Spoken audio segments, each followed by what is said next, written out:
As June said, we've got a few legislators here today who would like to take an opportunity to share their interest, why this is important to them, what their views are on reducing fossil fuel usage in the state and helping make Vermont more affordable at the same time.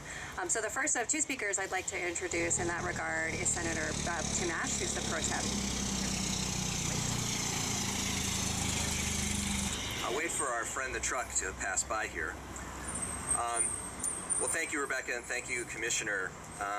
For those of you who have experienced the legislative process up close, you'll know that the life of a legislator can often feel like spending day on day at the end of a table listening to people talk at you.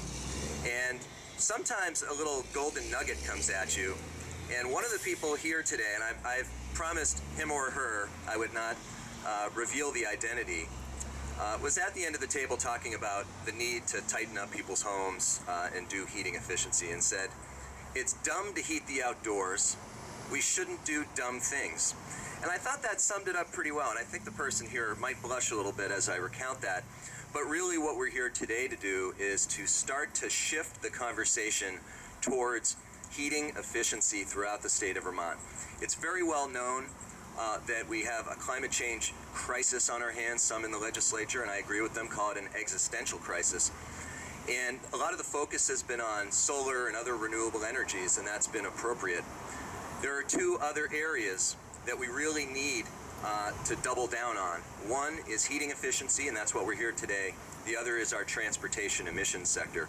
Transportation emissions, there's good news on that front. The legislature has taken significant action this past year, moving towards not only electric vehicles, but other high efficiency vehicles for people who don't have the resources to buy electric cars. We also have a multi-state negotiation going on to create what is called a cap and invest program, which would curb emissions while producing the resources needed to make smart transportation system investments throughout the state. Peter Walk from the administration is taking the lead on that.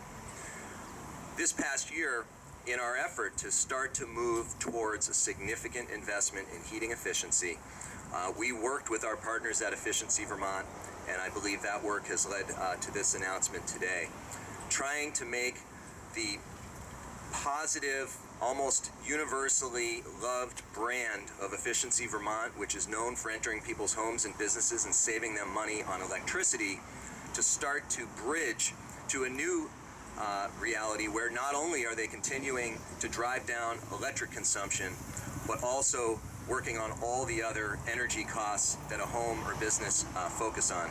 So while today we're talking about the specifics of the next year and a half of investments and opportunities for Vermonters, this is actually what we hope a bridge program that will result down the road to a more comprehensive approach that Efficiency Vermont will take every time they visit a home or business. We have initiated a regulatory process to consider how Efficiency Vermont could be what we call an all fuels efficiency, meaning when they enter a home or business, they take a look at the entirety of the energy consumption and think about all the strategies that will benefit people and the environment. The last thing I'll say, fighting climate change has often been viewed as the purview of people who have the resources to buy electric cars or hybrids, or who have the money to make the kind of weatherization and heating efficiency improvements in their homes.